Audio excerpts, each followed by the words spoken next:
Hello, everybody. Welcome back to Neutrality Studies, and today Olá a todos, bem-vindos de volta ao Neutrality Studies. Hoje estou acompanhado por George Varga, um importante diplomata húngaro que, entre outros cargos, atuou como embaixador na OSCE, onde esteve do lado russo da disputa antes de a guerra estourar, antes de se tornar a guerra em grande escala que conhecemos hoje. Quero conversar com ele sobre isso e sobre política europeia. Então, George, seja bem-vindo. So, George, welcome. Amor, obrigado, teammate. I'm really glad you said yes, because you've worked in this very sensitive area. Fico muito feliz que você tenha aceitado, porque você trabalhou nessa área muito sensível como diplomata. Também tive o prazer de conversar com Benoît Paré, que foi observador da OSCE. Ele estava lá em campo, registrando as trocas de tiros em várias partes da Ucrânia e em ambos os lados da linha de frente. Você tinha uma função diferente dentro da OSCE. Pode explicar um pouco sobre isso? Como a OSCE chegou até lá e em que consistiram seus 4 anos de serviço?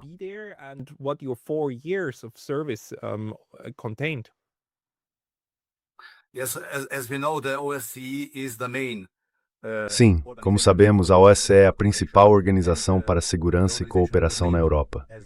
A organização recebeu seu nome atual em Budapeste, em dezembro de 1994, durante a Cúpula de Budapeste.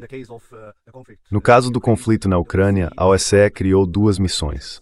Uma delas atuava no território da Ucrânia, em todo o território, e a outra missão foi estabelecida na Rússia, ao longo da fronteira estatal entre Ucrânia e Rússia, que não estava sob controle do governo ucraniano após 2014.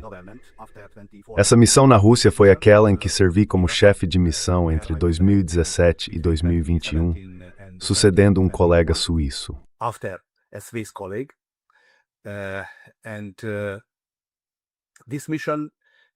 Essa missão foi incumbida de observar a situação em 2 postos de controle de fronteira, a travessia da fronteira por pessoas e por veículos. A missão realizou essa tarefa sob seu mandato de julho de 2014 até o último dia de setembro de 2021. Tivemos mais de 20 observadores de diferentes países. A OSCE conta com 57 estados participantes e uma de suas ferramentas, em seu conjunto de instrumentos, é o uso de missões. Durante esse período, a OSCE teve 16 missões e escritórios estados participantes, principalmente no espaço pós-soviético e nos países pós-iugoslavos.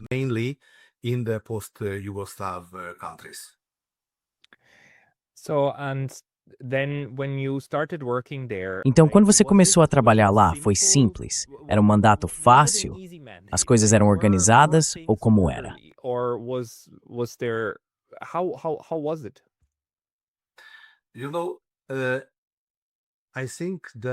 Sabe, eu acho que o trabalho como o trabalho de um profissional foi fácil, porque ser imparcial, ser objetivo, observar e relatar o que se vê, acho que é uma tarefa muito simples.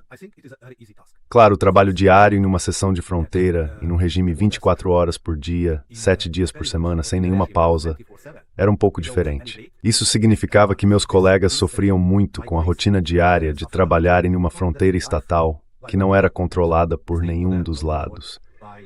E da Rússia recebemos, acredito, a ajuda que podíamos esperar. A Rússia era o país anfitrião. Tínhamos um escritório em uma pequena cidade não muito longe da fronteira, e de lá visitávamos a fronteira todos os dias. As equipes de observadores de fronteira permaneciam nesses postos de controle e não os deixavam.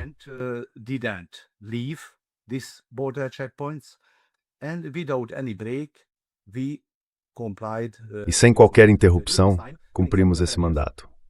Durante esses 7 anos, a missão observou cerca de 25 milhões de pessoas atravessando os 2 postos de fronteira, aproximadamente 250 mil caminhões e cerca de 80 mil ônibus. Isso significa que, na região separatista, viviam cerca de 4 a 5 milhões de pessoas. Mais tarde, a partir de 2017, essa região foi fechada, isolada do lado ocidental pelas forças ucranianas. Assim, a população só podia deixar a região em direção à Rússia, talvez para trabalhar ou visitar seus parentes. A única direção aberta para eles era em direção à Rússia.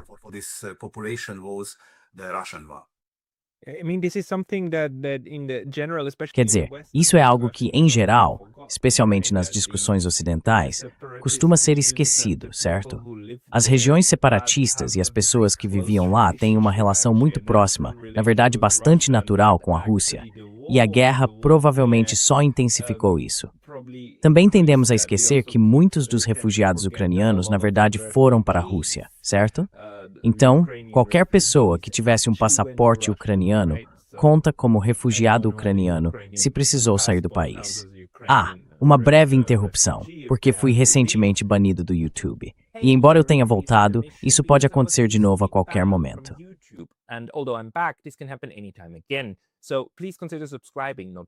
Então, por favor, considere se inscrever não apenas aqui, mas também na minha lista de e-mails no Substack. É pascalotas.substack.com. O link estará na descrição abaixo. E agora de volta ao vídeo. Como você vivenciou, então, a interconexão entre as regiões separatistas, as regiões de Donbass e a Rússia, numa época em que a ideia, também do lado russo, ainda era manter o Donbass dentro da Ucrânia? Quero dizer, na minha opinião, até 2021, essa não era uma estratégia contestada, certo? Era o que deveria acontecer. Os acordos de Minsk deveriam levar a uma reintegração adequada do Donbass à Ucrânia. Ou como você percebeu isso?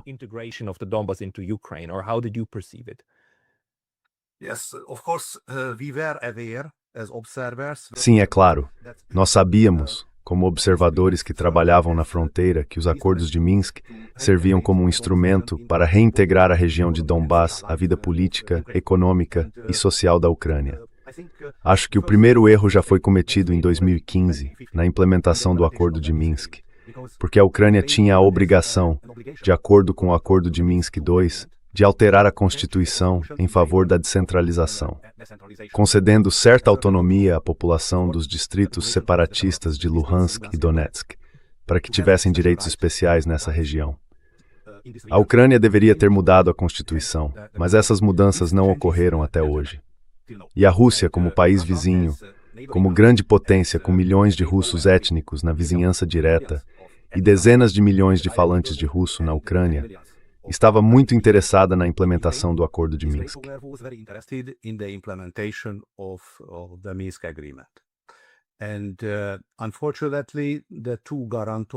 Infelizmente, na minha opinião, os dois fiadores, França e Alemanha, não fizeram o suficiente para pressionar a Ucrânia a seguir os pontos do Acordo de Minsk.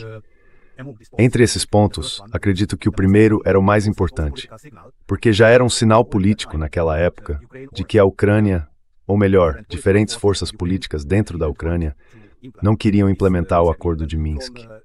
E a partir de 2020, podemos encontrar online que a liderança ucraniana praticamente se recusou oficialmente a implementá-lo. Claro que, na minha visão, isso foi uma das motivações para o lado russo lançar, mais tarde, em fevereiro de 2022, essa ação militar.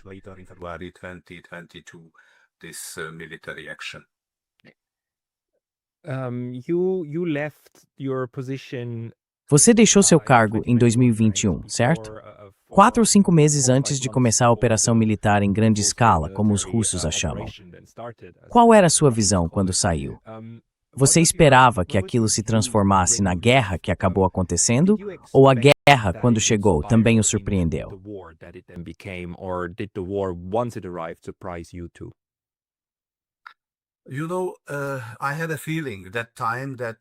Sabe, naquela época eu tinha a sensação de que esse processo levaria a uma espécie de situação político-militar. Isso significava que uma operação militar poderia acontecer, porque já era possível identificar alguns fatos por trás desse processo político, ou seja, a recusa da Ucrânia em implementar o Acordo de Minsk. Por trás disso, também podíamos ver outros passos. Durante aqueles anos, entre 2014 e 2022, a Ucrânia estava sendo preparada como um futuro membro da OTAN, o que também era um sinal para a Rússia. E, em parte, a Ucrânia estava sendo preparada para a guerra, como mais tarde soubemos por declarações ou entrevistas dadas pela chanceler Merkel, da Alemanha, e pelo presidente Hollande, o ex-presidente francês.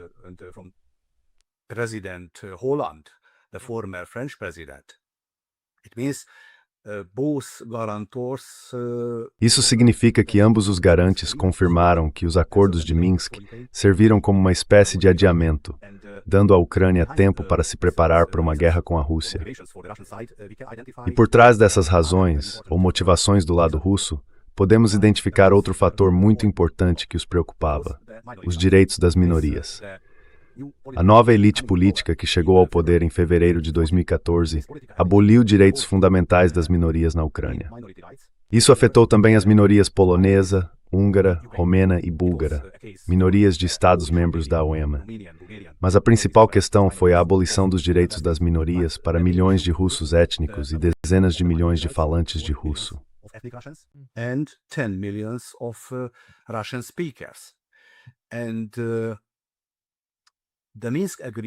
O Acordo de Minsk provavelmente poderia ter resolvido essa questão da minoria russa após sua implementação e a reintegração dos distritos separatistas à vida social e política da Ucrânia. Provavelmente, essa questão dos direitos das minorias teria sido resolvida. Mas sem a implementação do Acordo de Minsk, sem uma certa autonomia para essas minorias, a Rússia tinha muitos motivos para sentir que a situação não poderia se prolongar. A questão da adesão à OTAN, a falta de implementação do Acordo de Minsk, a ausência de direitos de minoria para russos étnicos e falantes de russo, a preparação da Ucrânia para uma guerra com a Rússia e a preparação da Ucrânia para uma possível adesão à OTAN, tudo isso, acredito, formou o pano de fundo para a decisão da Rússia em favor de uma ação militar.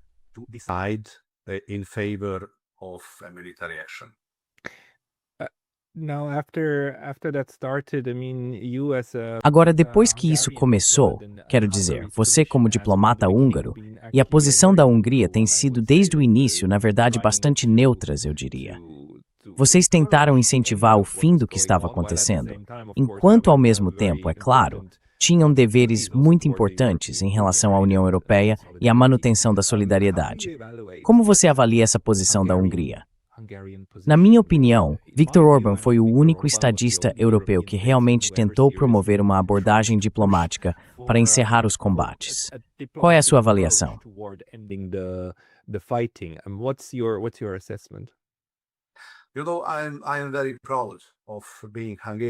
Sabe, estou muito orgulhoso de ser húngaro neste ano, porque a neutralidade que você mencionou, acho que é a melhor opção hoje e teria sido a melhor opção para a União Europeia. A absolutização da guerra na Ucrânia, na minha opinião, criou o caos atual nas relações internacionais. Esse caos é resultado das más respostas do Ocidente coletivo ao conflito na Ucrânia desde 2014 e das más respostas à guerra desde 2022. E fico muito contente. Embora eu não represente a posição oficial do governo húngaro, de poder formular minhas opiniões de forma independente. Mas, como eu disse, estou muito orgulhoso de poder apoiar plenamente a Hungria atual.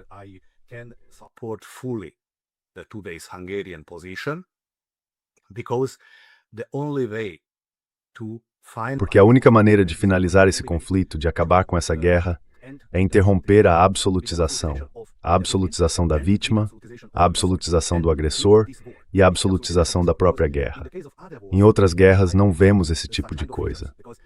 Não demonizamos os Estados Unidos nos casos de ações militares contra o Irã, a Venezuela, a Nigéria, a Síria, o Iraque ou qualquer outro país. Não desumanizamos o agressor nesses conflitos, ações militares ou guerras. E acredito que, para estabilizar novamente a Europa, para fazer da Europa mais uma vez um continente de paz e liberdade, e para renovar a essência da União Europeia, o único caminho possível é o caminho húngaro. I think the only way is the Hungarian one. And E podemos ver que a Hungria era mais neutra, e a Turquia também. E hoje a Eslováquia e a República Tcheca estão seguindo essa direção. Fomos mais neutros do que a Áustria ou a Suíça, que são neutras. Sim, eu concordo completamente. E isso significa que políticos e governos podem agir de forma normal, analisando a situação e representando o interesse nacional. Hoje estou convencido de que a Suíça, ou a Áustria, as populações desses países, não estão interessadas em uma guerra na Europa. Mas esses países estão financiando essa guerra. Esses países, como países neutros, constitucionalmente, estão violando suas próprias constituições todos os dias. E acho que a posição húngara e a política do governo húngaro nesse campo podem ser consideradas um exemplo muito positivo. Can be considered as a very positive example. Can we talk about this? Because, this is one of Podemos falar sobre isso, porque esse é um dos temas centrais, talvez o tema central do meu canal e da minha pesquisa, certo? O que você acabou de expor mostra que existe uma diferença enorme entre os países, ou comunidades políticas, que têm uma política de neutralidade, o que anda de mãos dadas com declarações de neutralidade, talvez na Constituição ou em documentos de política externa. Por um lado, e a política real de neutralidade, quando os estados tentam seguir o que intuitivamente reconheceríamos como neutro. Mesmo estados-membros da OTAN, como Turquia e Hungria, conseguiram desempenhar um papel mais neutro, no sentido de se engajar com ambas as partes.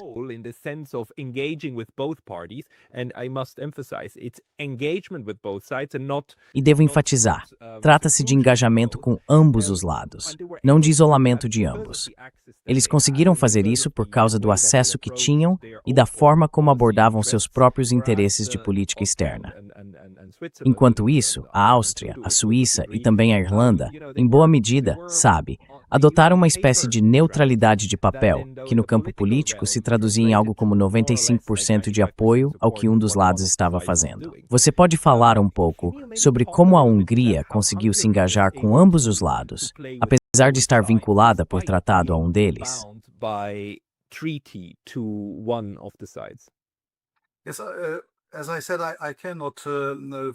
Como eu disse, não posso falar de dentro do governo, mas ao longo dos anos percebi, e tenho muito orgulho dessa direção, que a principal questão na formulação de políticas é representar o interesse nacional.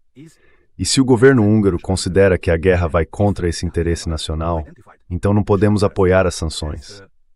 Acho que as pessoas em nosso país não estão interessadas nessa atual absolutização da guerra. A chantagem por meio de sanções se tornou a principal característica das relações internacionais de hoje, em que os países são pressionados a cumprir as regras dos outros.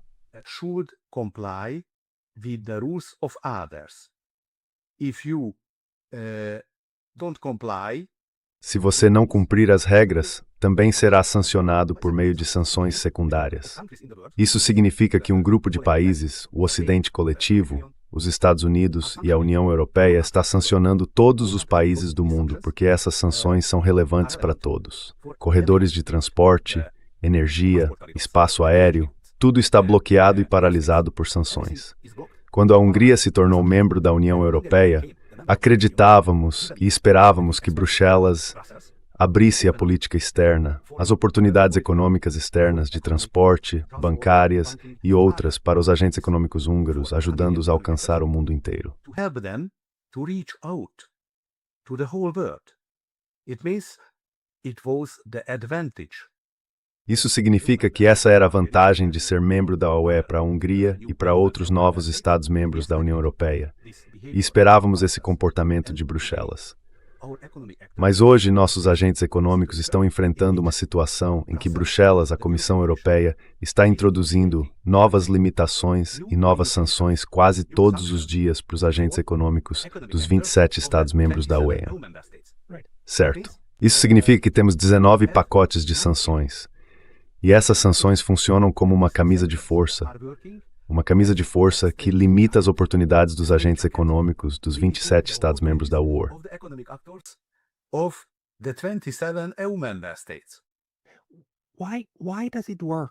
Por que isso funciona? Porque a Hungria simplesmente não diz não. É necessária a unanimidade, certo? A Hungria tem, na prática, um veto. Cada Estado-membro tem um veto, mas eles não conseguem usá-lo. Quero dizer, por que existe essa onda que arrasta todo mundo junto, mesmo quando é claramente contra o interesse nacional? You are right. Sim, você está certo. Como podemos ver, a Hungria aderiu a essa política de sanções porque queria ser um parceiro leal da União Europeia, sem impedir que a maioria dos Estados-membros da União Europeia implementasse sua política externa. E claro, durante esse processo e ao longo desses anos, tivemos muitos momentos de decisão em que a Hungria precisou usar seu direito de veto. Mas novamente há um problema. A absolutização da guerra significa que estamos enfrentando uma degradação moral dentro da UE. Se você usa seu direito de vetar um pacote de sanções ou uma medida específica, alguns países dizem que a Hungria deveria deixar a União Europeia, que a Hungria está bloqueando a política externa da UE. Mas ninguém diz isso quando os Estados Unidos usam seu direito de veto no Conselho de Segurança da ONU 20 vezes seguidas, porque são os Estados Unidos. Espero que o processo continue e que não apenas a Hungria, mas também outros países percebam que a melhor direção é encerrar esta guerra e concluir esse processo.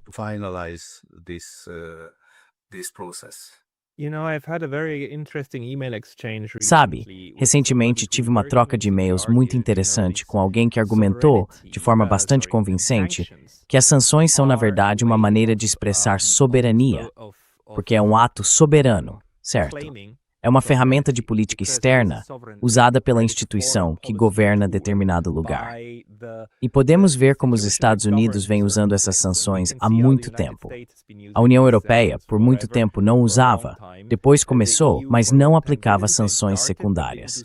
Seguia junto com essas e usava sanções apenas externamente.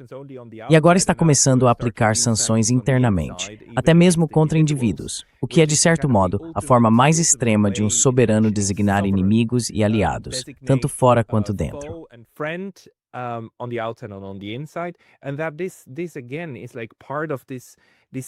E isso, novamente, faz parte dessa apropriação silenciosa de soberania a partir do nível inferior. Porque, é claro, a UE não é um Estado-nação. A Hungria é. Mas estamos nesse processo estranho em que o centro de Bruxelas está tirando cada vez mais direitos soberanos. Como você vê isso? Você acha que os Estados-membros europeus vão permitir que isso aconteça? Que cada vez mais dessa soberania vá para a UE, sem que isso seja devidamente feito por meio de um referendo, ou mesmo de discussões, quando pouco a pouco tudo começa a subir para o nível superior? We can see some efforts from the side of some Acho que podemos ver alguns esforços de certas potências regionais europeias que estão interessadas em concentrar o processo de tomada de decisão em Bruxelas e retirar algumas oportunidades do nível nacional dos Estados-membros. Elas estão aproveitando a oportunidade da guerra na Ucrânia, porque por meio da absolutização dessa guerra, podem se referir à necessidade de centralizar nosso processo de tomada de decisão. Devemos evitar o uso do direito de veto, pois a União Europeia só pode responder a novos desafios de uma forma compacta.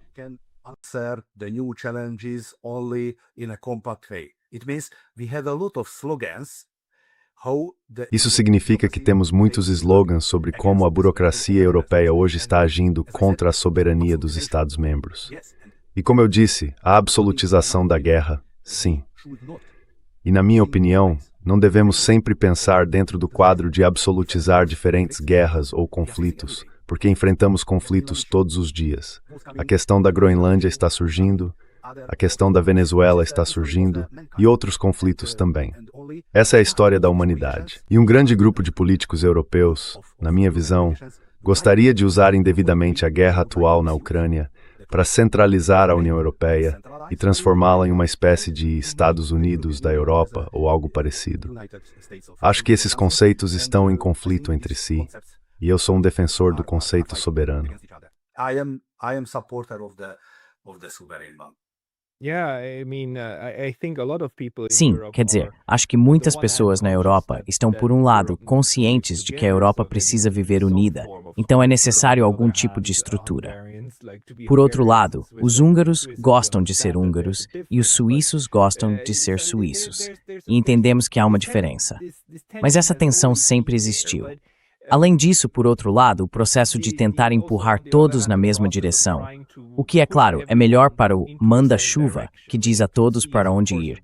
Bem, esse manda-chuva por muito tempo costumava ser os Estados Unidos. Agora, pela primeira vez, o manda-chuva está meio que olhando para os menores e dizendo: "Ei, posso ficar com esse pedaço ou vou me servir desse pedaço?" O que você acha da questão da Groenlândia? Ou melhor dizendo, Or let me rephrase it. The United States did a lot of things. os Estados Unidos fizeram muitas coisas que são tão obviamente contrárias ao direito internacional, as regras que você sabe, especialmente os europeus, gostam de professar, como a soberania. Quero dizer, a invasão da Venezuela, a guerra a guerra de 12 dias contra o Irã, o que está acontecendo. Quero dizer, o genocídio em Gaza, a forma como o Iraque foi invadido, as ações na Síria, nas colinas de Golã e assim por diante. Há tantos exemplos de coisas que foram claramente contrárias ao direito internacional e a União Europeia de alguma forma concordou com elas. Mas agora trata-se do próprio pedaço de terra deles. Como você acha que isso os está afetando agora? Também estamos observando Davos neste momento. We're also looking at Davos at the moment. Yes. I think that, Sim, acho que com o governo Trump, o realismo político voltou à política internacional. E isso não foi uma surpresa para mim, porque sob o governo Biden vimos uma abordagem liberal das relações internacionais, ainda guiada pelos interesses nacionais dos Estados Unidos, mas revestida de razões morais e de uma abordagem baseada em valores. Hoje, o governo Trump está adotando uma abordagem mais direta, baseada no realismo político. E para mim isso não é uma surpresa. Meu ponto de partida para avaliar a política externa do governo americano é sempre o mesmo: a guerra na Ucrânia.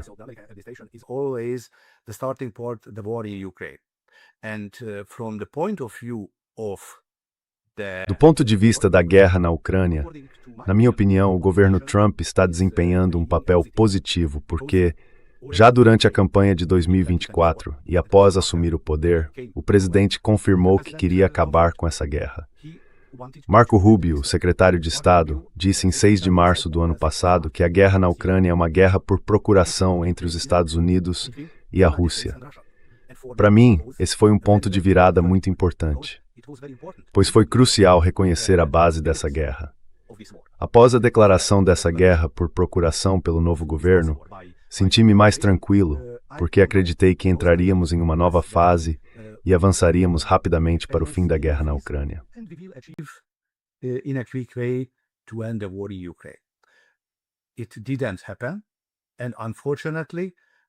Isso não aconteceu. E infelizmente não aconteceu por causa do comportamento da elite europeia, que se opôs à política do novo presidente dos Estados Unidos de encerrar a guerra. Como percebemos em 2 de março, se me lembro bem, 6 semanas depois de o presidente Trump assumir o poder, a coalizão dos dispostos foi formada em Londres. E ao longo deste ano, podemos ver a hesitação do governo dos Estados em encerrar a guerra ou apoiá-la. Porque os Estados Unidos têm um duplo papel na guerra na Ucrânia. Os Estados Unidos são participantes de uma guerra por procuração, como reconheceu Marco Rubio, e ao mesmo tempo tentam ser mediadores entre a Ucrânia e a Rússia. E esse duplo papel, acredito, é uma tarefa muito difícil.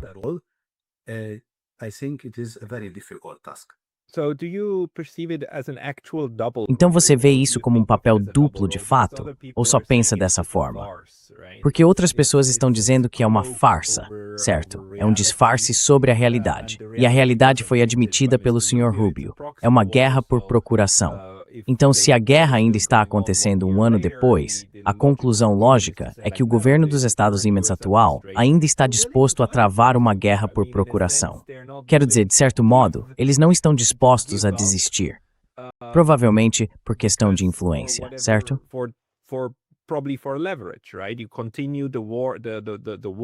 Você continua a guerra porque ainda não chegou a um acordo diplomático, um acordo mútuo sobre o que seria uma solução adequada para ambos os lados.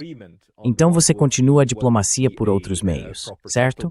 Como o Sr. Clausewitz nos ensinou. Mas se você interpretar isso como um problema de duplo papel, é como se dissesse: ok, por um lado, temos pessoas que ainda querem lutar a guerra por procuração. Por outro lado, temos pessoas como o Sr. Trump que, Sejamos benevolentes e digamos realmente querem encerrá-la. Então, como você acha que isso está funcionando? How do you think this is working? As I said, I assess the situation. Como eu disse, avalio a situação do ponto de vista da guerra na Ucrânia. A nova estratégia de segurança nacional dos Estados Unidos, assinada há 2 meses, é um passo positivo para mim, porque confirma o princípio de Monroe. Não posso dizer que esse princípio moral seja uma ferramenta ideal para todos os países, mas do ponto de vista de encerrar a guerra na Ucrânia, ele dá esperança de que, se os Estados Unidos considerarem o hemisfério ocidental uma esfera de interesse exclusiva, então também devem respeitar os legítimos interesses de segurança de outras grandes potências. Security interests of other great powers. We cannot expect Russia. Não podemos esperar que a Rússia ou a China respeitem a doutrina Monroe no hemisfério ocidental, sem lhes conceder o direito de perseguir interesses legítimos de segurança em suas próprias regiões. Essa é uma grande contradição. Podemos reconhecer os interesses legítimos dos Estados Unidos em Cuba, mas não podemos reconhecer os interesses legítimos de segurança da Rússia na vizinha Ucrânia. Essa é uma contradição importante e, com base em nossa experiência na crise dos mísseis de Cuba em 1962, o líder soviético Khrushchev e Fidel Castro tomaram uma decisão muito sensata ao reduzir a esquerda da situação. To de-escalate the situation.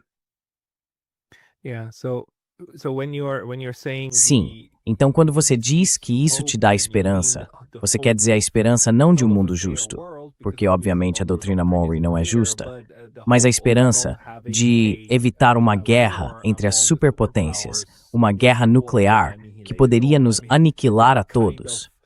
Quero dizer, você está esperando por esse tipo de realismo, de que é necessário haver um equilíbrio para evitar uma terceira guerra mundial devastadora? an all-consuming third world war? Yes, I think the basis of this. Sim, acho que a base desse caos atual deve ser eliminada. Se os Estados Unidos esperam respeito de outras grandes potências no hemisfério ocidental, não podemos estabilizar o mundo sem conceder direitos semelhantes a essas potências também. A base do caos de hoje é que não há regras. Os Estados Unidos reivindicam o direito de considerar todo o hemisfério ocidental como seu, mas a Federação Russa não pode defender os membros da minoria étnica russa na Ucrânia. E, se você se lembrar, podemos comparar a situação em Kosovo e a situação na Ucrânia do ponto de vista da defesa dos direitos das minorias nacionais. Os Estados Unidos, vindos de outro continente, bombardearam os sérvios em nome da defesa dos direitos das minorias nacionais em Kosovo.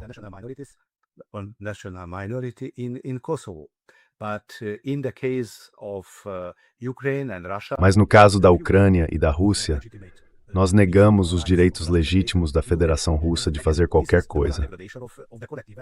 E, novamente, isso mostra a degradação moral do Ocidente coletivo, de certa forma, porque não consigo entender por que a União Europeia tem estado disposta a tolerar a discriminação de minorias nacionais na Ucrânia.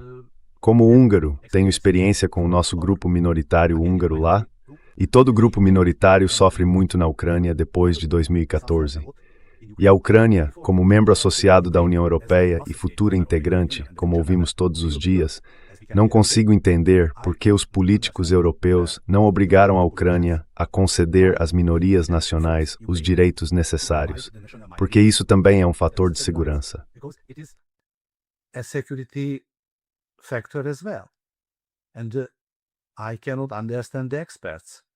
E eu não consigo entender os especialistas do Conselho da Europa ou da OSCE, os especialistas na área de minorias nacionais, da OTAN ou da União Europeia.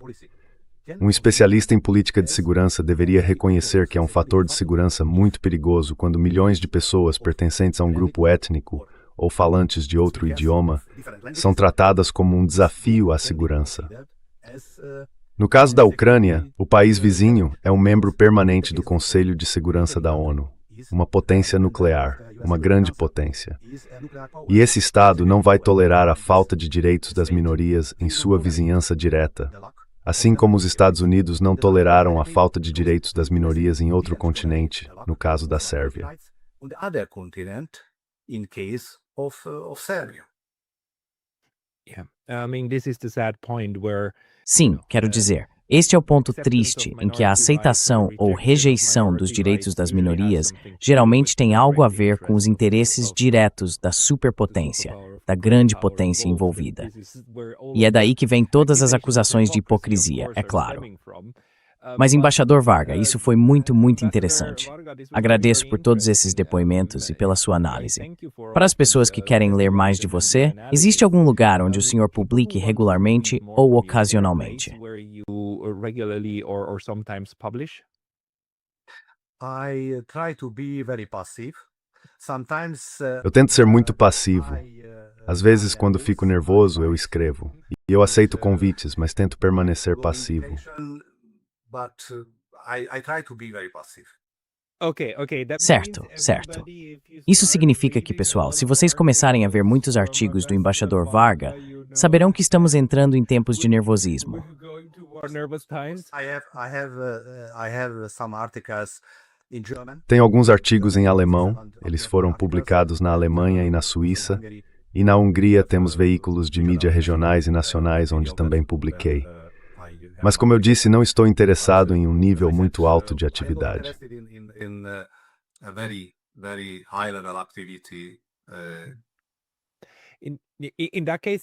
Nesse caso, vou simplesmente convidar você de volta aqui, talvez com mais alguns colegas do serviço diplomático. É sempre um prazer conversar com diplomatas. É claro que eu não vou recusar. Obrigado. Teremos de volta aqui. Embaixador Jorge Varga, obrigado pelo seu tempo hoje. Obrigado pelo convite mais uma vez.